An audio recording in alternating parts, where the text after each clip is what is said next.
तो यह है दोस्तों एक काफ़ी खतरनाक ट्रांसफॉर्मेशन, एक लंबा समय लगा के करी गई है। पहले बॉडी कैसी दिख रही थी और अभी कैसी दिख रही है, एकदम फर्क तगड़े वाला ही आ चुका है। बॉडी में सिर्फ मसल गेन नहीं हुआ है बल्कि फैट लॉस भी ड्रामेटिक तरीके से हुआ है। एब्स एकदम क्लियर आपको दिख रहे होंगे इस बॉडी में, जो पहले एकदम ही वो बॉडी नॉर्मल सी थी, अब ये जिम करने के बाद, डाइट के बाद, प्रॉपर ट्रेनिंग के बाद इतनी चेंज हो गई है कि तगड़े लैट्स, तगड़े एब्स, बाइसेप्स में अच्छा साइज गेन, लेग्स में बहुत अच्छा साइज गेन और हर तरफ आपको एक अच्छी कंडीशनिंग दिख रही है।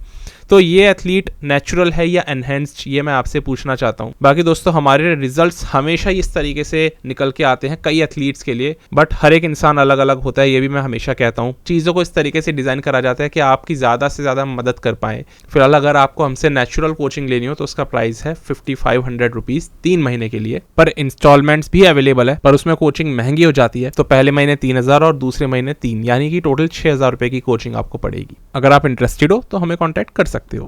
हाल ही में दोस्तों खत्म हुआ है इविल्स प्राग प्रो, बहुत ही अलग किस्म का दोस्तों ये शो गया। जो चीजें हमने सोची वो तो बिल्कुल नहीं होती हुई दिखाई दी इस शो में। सब लोगों की प्रिडिक्शन रखी की रखी रह गई, क्योंकि ज्यादातर हम में से लोग ये मान के चल रहे थे कि इस शो को या तो सैमसन दौदा जीतेंगे या फिर कियोन पियर्सन ले जाएंगे। मार्टिन फिट्जवाटर को किसी ने भी नंबर 1 पे नहीं रखा होगा, और यहाँ पर आखिरकार वही होता है जो लोग नहीं सोच पाते। मार्टिन इस वाले शो को जीत लेते हैं, हरा देते हैं सैमसन दौदा को। कियोन पियर्सन तो चौथे नंबर पे पहुंच जाते हैं और यहाँ पे तीसरा नंबर आता है क्रिजो का। तो दोस्तों ये शो ना इतना कुछ लेकर के आया, बहुत सारी खामियां और बहुत सारी चीजें ऐसी थी शो के बारे में जो अटपटी लगी। यहाँ पर हम लोग सबसे पहले बात करेंगे शो के अंदर ना प्री जजिंग में, जब हमने सारे एथलीट्स को आते हुए देखा स्टेज पे परफॉर्म करते हुए, सब एथलीट्स की बॉडी एक्चुअल में खराब लग रही थी। यहाँ पर सबसे बड़ी बात यह आती है कि एथलीट्स की बॉडी खराब नहीं थी शो में, बल्कि लाइटिंग इतनी ज्यादा गंदी थी, गंदी भी शायद छोटा शब्द हो, इतनी ज्यादा खराब थी। क्योंकि यहाँ पे हर एक बॉडी बिल्डर सॉफ्ट दिख रहा था, एक भी मसल में कट नहीं दिख रहा था। और इसका सबसे बड़ा रीजन ये है, जब आपके पीछे से बहुत तेज लाइट आ रही होती है तो आपकी बॉडी ना हमेशा काली दिखेगी। इसीलिए कहते हैं ना कि सूरज के अपोजिट खड़े होकर के कभी भी किसी की फोटो या वीडियो नहीं बनानी चाहिए, खराब आती है। यहाँ पर यही हो रहा था। स्टेज के पीछे जो पूरा लाइट का स्पेक्ट्रम चल रहा था, पूरा ये बोर्ड, ये एथलीट को, जो एक बॉडी है जिसे हमें ऑब्जर्व करना है, जिसे जजेस को जज करना है, उसको इतना डार्क दिखा दे रही थी। और ऊपर से लाइट इतनी हार्श पड़ रही है कि एथलीट की बॉडी पे एकदम तगड़ा रिफ्लेक्शन आ रहा है। मसल दिखेगी कहाँ से आपको, कटिंग दिखेगी कहाँ तब, जब रिफ्लेक्शन इतना ज़्यादा होगा, आंखें ही चौंधियाँ आ जाए हमारी। ये हो रहा था पीछे से, क्योंकि लाइट बहुत ब्राइट आती है ना, तो कैमरा सामने की बॉडी को, एक सब्जेक्ट को कैप्चर डार्क करता है, ये फैक्ट बात है। ऊपर से लाइट इतनी हार्श आ रही है, यही अगर ये सिंपल सा पीछे एक ब्लैक बैकग्राउंड लगा देते, ऊपर से हार्श आती हुई लाइट्स की थोड़ी इंटेंसिटी को घटा देते, यही वो एथलीट्स होते जो आपको ज़बरदस्त कंडीशनिंग में भी दिखते और एकदम हार्ड बॉडी दिखती इनकी, जो एक्चुअली में है। पर आपको लगेगा यार कितने बेकार आने शुरू हो चुके हैं एथलीट्स अब। इस शो में मार्टिन आर्ग्यूबली अपनी लाइफ की बेस्ट शेप में आए थे, और ये चीज़ तब देख के पता लगी जब इन्होंने अपने ग्लूट्स और हैमस्ट्रिंग्स दिखाया, और वो हद से ज़्यादा हार्ड थे। हार्ड पिछली बार भी थे मार्टिन, ओलंपिया में भी, इस बार लेकिन इनकी बॉडी में ना कुछ नेक्स्ट लेवल की टाइटनेस और 3Dनेस थी। इनके शोल्डर्स अब पहले से ज़्यादा बड़े हो चुके हैं, बॉडी परफेक्टली टाइट कसी हुई बॉडी जिसको आप कह सकते हो वो दिख रही थी। लेकिन फ्रंट से मार्टिन के लेग्स में भी आपको कट्स नहीं दिखाई देंगे, क्योंकि जेनेटिकली फ्रंट से उनके लेग्स वैसे भी कम स्वीपी हैं, और साथ में बचा कुचा काम इस खराब लाइटिंग ने कर दिया। पर इस बार मार्टिन के लेग्स में अच्छा स्वीप था। इसका प्रूफ हमें तब दिखता है जब ये इस हार्श लाइटिंग से पहले थोड़े अंधेरे में खड़े हुए थे स्टेज के बिल्कुल, जब थोड़ा सा पीछे को थे ये, तब आप इनके लेग्स में स्वीप देखो। तो रियलिटी तो ये है इन एथलीट्स की, अगर लाइटिंग सही हो तो रियलिटी ये है।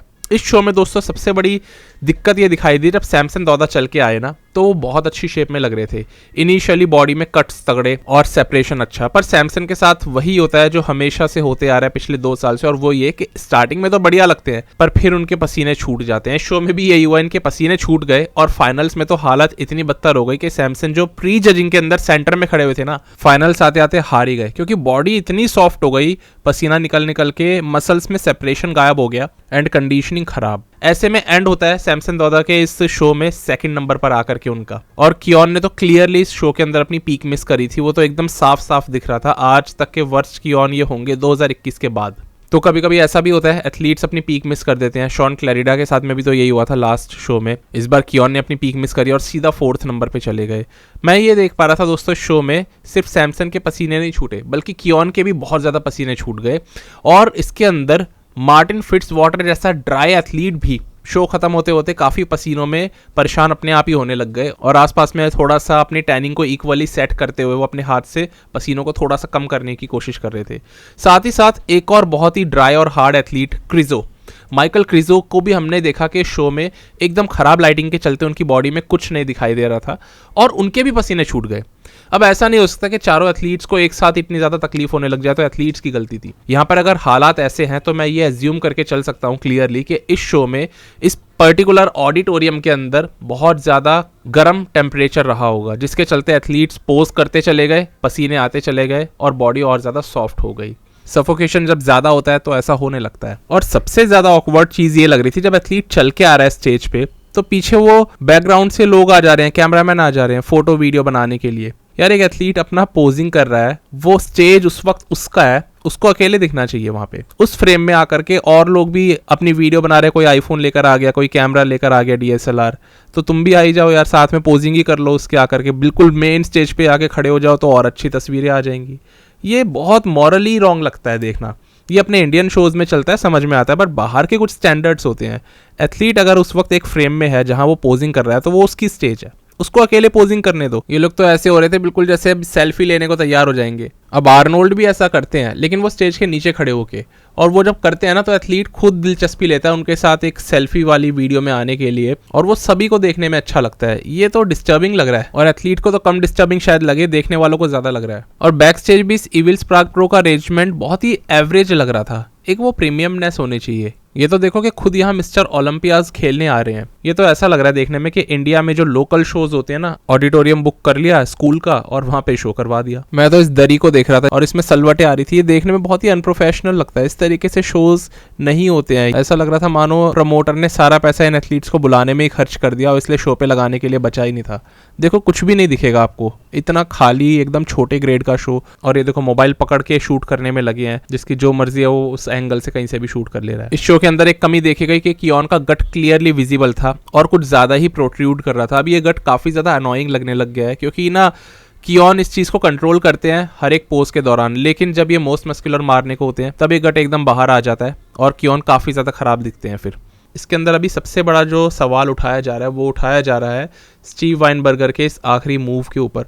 कई लोगों ने ये देखा कि स्टीव जजेस के पास गए, अपना फ़ोन निकालते हैं, फ़ोन पे बात करते करते स्कोर कार्ड्स में कुछ बदलाव करते हैं। साथ वाले जजेस देख रहे हैं कि स्कोर कार्ड्स में कुछ तो हो रहा है, और उसके बाद फिर फाइनल स्कोर कार्ड्स दे दिए जाते हैं और आखिर में जिता दिया जाता है मार्टिन फिट्जवाटर को। जबकि प्री जजिंग में सैमसन दादा एकदम सेंटर में थे। ये हमें पता है फाइनल्स में ऑब्वियसली बॉडी खराब हो रही थी, पर सबकी काफ़ी खराब हुई और सैमसन कई बार खराब बॉडी के साथ जीत रखे हैं। पर यहाँ पर फोन कॉल पे क्या बात कर रहे हैं स्टीव वाइनबर्गर, ऐसा कौन सा डिसीजन है जो वो नहीं ले पा रहे, थोड़ा अजीब है। तो देखा जाए तो इसमें कुछ भी अजीब नहीं है। एक कॉल पे बात करते हुए हेड जज जो है वो रिजल्ट्स में कुछ बदलाव कर रहे हैं, तो ठीक ही है। आई मीन ये तो ऑब्वियस है ना कि वो फ़ोन पे बात करेंगे और तभी रिजल्ट्स देंगे। हाँ, पर ये क्लियर नहीं है कि रिजल्ट किस एथलीट के लिए ऊपर नीचे किए गए हैं। कहीं आपको लग रहा हो सैमसन और मार्टिन की मैं बात कर रहा हूँ। हाँ, पर वो भी एक केस हो सकते हैं, तो ऐसी केस कई सारे और भी एथलीट्स हो सकते हैं। बाकी हम लोग मार्टिन वर्सेस सैमसन का कंपैरिजन कर लेते हैं। देखो मार्टिन दोस्तों इस शो में बहुत अच्छे आए, मतलब बहुत से ये है कि सबसे ही शायद अच्छे आ गए अपनी लाइफ की कंडीशनिंग लेकर के।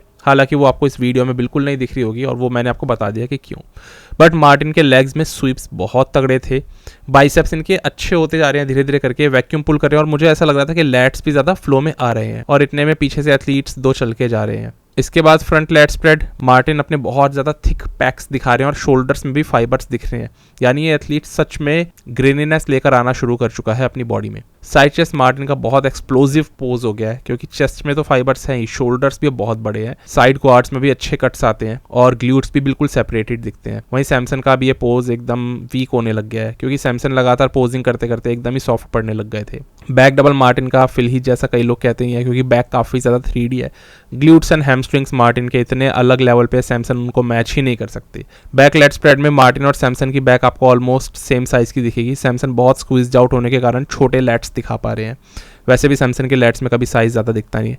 मार्टिन के लेट्स थोड़े से इम्बैलेंस है, लेफ्ट वाला लेट इनका थोड़ा सा छोटा है, बट ग्लूट्स और हैमस्ट्रिंग्स इतने अच्छे हैं कि वो कमी पूरी कर दे रहे हैं। साइड ट्राइसेप मार्टिन का बहुत स्ट्रॉन्ग पोज है, एकदम ही ड्राई बॉडी है इनकी और एकदम ही हार्ड इनके पैक्स कसे हुए हैं, लेग्स भी एकदम तगड़े क्रॉस ट्राइशंस के साथ में दिख रहे हैं। एब्डोमिनल्स एंड थाई इनका पोज ओकेइश है, लेकिन मोस्ट मस्कुलर बहुत ही बोल्ड पोज है। बोल्ड से मेरा मतलब है थिक और ग्रेनी पोज है। शोल्डर्स बिल्कुल भी नहीं दबते, बिल्कुल एकदम फूल के आते हैं फिल हीथ की तरह। वहीं सैमसन पे शोल्डर्स हैं ही नहीं। तो सैमसन एक ऐसे बॉडी बिल्डर है आज के एरा में जो without back and without shoulders घूम रहे हैं। एंड 300 पाउंड्स का होने के बावजूद भी ये चीजें बिल्कुल इंप्रूव नहीं हो रही हैं। तो मार्टिन एक कंप्लीट बॉडी बिल्डर है अभी के समय में, और इसीलिए यहाँ पर सैमसन को हरा गए। अच्छी बॉडी दिखाई, बहुत ही तगड़ी। बल्कि इस शो में हम ये देख पा रहे हैं कि सारे एथलीट्स काफी ज्यादा डिस्कम्फर्ट में आते चले गए। जैसे जैसे शो खत्म होने लगा, सबको एकदम तगड़े वाले पसीने आ रहे हैं। इनके साथ अगर ऐसी हालत हो रही है, ये सब अगर थकान फील कर रहे हैं, इसका मतलब टेम्परेचर कंडीशंस अच्छी नहीं थी ऑडिटोरियम में। अगर हम देखें दोस्तों प्राइज मनी, तो $30,000 दिए इन्होंने मार्टिन फिट्जवाटर को, और $30,000 के लिए कोई खेलने नहीं उतरेगा ऐसे शो को। फिर भी एक मिस्टर ओलंपिया जैसे एथलीट्स उठ के आ रहे हैं, कियोन पियर्सन उठ के आ रहे हैं, 30,000 के लिए आ सकते हैं? आपको लगता है आर्नोल्ड खेलने एथलीट्स तब उतरते हैं जब वहां पे $5 लाख प्राइज मनी मिलता है? तो ऐसी कौन सी वीडियो थी इन एथलीट्स की प्रमोटर्स के पास जिसके चलते ये एथलीट्स सिर्फ $30,000 के लिए खेलने उतर गए? और शो का स्टैंडर्ड भी बहुत लो था, वो तो मैंने आपको सब बता ही दिया। और कियोन ने अपना ओपन डेब्यू तक इस वाले शो से कर लिया, कियोन को यही शो मिला। तो उससे एक ये बहुत स्ट्रॉन्ग डाउट आता है कि एथलीट्स को काफ़ी ज़्यादा पैसा दे करके ये लोग इस शो में बुलाते हैं, जिससे कि इतना पैसा एथलीट्स को शायद इन्होंने दे दिया कि शो में लगाने के लिए ही बजट खत्म हो गया। इसीलिए शो के स्टैंडर्ड्स इतने डाउन थे। एथलीट्स पसीने में नहा रहे हैं क्योंकि एसी तक लगता है ठीक से काम नहीं कर रहे थे यहाँ के। पीछे से लोग मोबाइल से वीडियोस बना रहे हैं, लाइटिंग एकदम खराब, और यह है इविल्स प्राग। तो दोस्तों ये पूरा का पूरा शो इस तरीके से ख़त्म होता है। मुझे तो इसमें बिल्कुल मज़ा नहीं आया, बट हाँ मार्टिन ने आर्ग्यूबली नहीं बल्कि मैं बोलूँगा वन ऑफ द बेस्ट अपनी फिजिक दिखाई है। ये फिजिक अगर ओलंपिया में इस साल होती तो शायद ये सैमसन को वहाँ पे भी हरा देते, और सैमसन ओलंपिया से नीचे गिरे हैं। ओलंपिया में ज़्यादा बेटर दिख रहे थे, इवन तो साइज़ वहाँ पे कम था, बट यहाँ पे भी कोई बहुत सुधार नहीं दिखा इनकी फिजिक में। जब तक पीक नहीं करेंगे प्रॉपरली, ऐसे ही पसीने बहाते रहेंगे हर एक शो में, तो ये प्रॉब्लम्स बनी रहेगी। और भले 25 पाउंड्स या 30 पाउंड्स भी सैमसन ऊपर आ जाए, पर वो वजन नहीं दिखेगा इनकी फिजिक में रिफ्लेक्ट होता हुआ। लग ही नहीं रहा कि ये एथलीट 300 पाउंड से ऊपर का बॉडी बिल्डर है। एकदम छोटे आर्म्स, एकदम छोटे शोल्डर्स, स्क्वीज आउट हो जाते हैं पोजिंग करते करते, और जितनी पोजिंग करते हैं उतने ही ज़्यादा सॉफ्ट हो जाते हैं ये। तो अब पता नहीं सैमसन भी कोई कोच हायर करेंगे अपनी वाइफ के साथ ही, अभी प्रोटोकॉल्स में कुछ ना कुछ हेर फेर करते रहेंगे। बट जब तक एक सॉलिड ऑफ सीजन नहीं लगता तब तक कोई फायदा नहीं होने वाला। वो ठोस मसल्स एक ठोस ऑफ सीजन लगाने के बाद ही आती है, ये सैमसन ने इस वाले शो से आई थिंक सीख लिया होगा। और कियोन का भी ओपन डेब्यू एकदम फेल हुआ है इसमें, चौथी नंबर बहुत खराब नंबर होता है। बाकी देखते हैं कियोन के अगले साल के प्लान्स क्या हैं। मार्टिन का तो अब टाइम यहाँ से आना शुरू हुआ है, और ये बहुत ज़बरदस्त अगले साल के ओलंपिया तक और ज़्यादा हो जाने वाले हैं। कम से कम ये 2 लास्ट परफॉर्मेंसेज ओलंपिया की और इविल्स प्राग प्रो की तो यही इशारा कर रही है। देखते हैं आर्नोल्ड में इनमें से अब कौन कौन खेलने उतरेगा।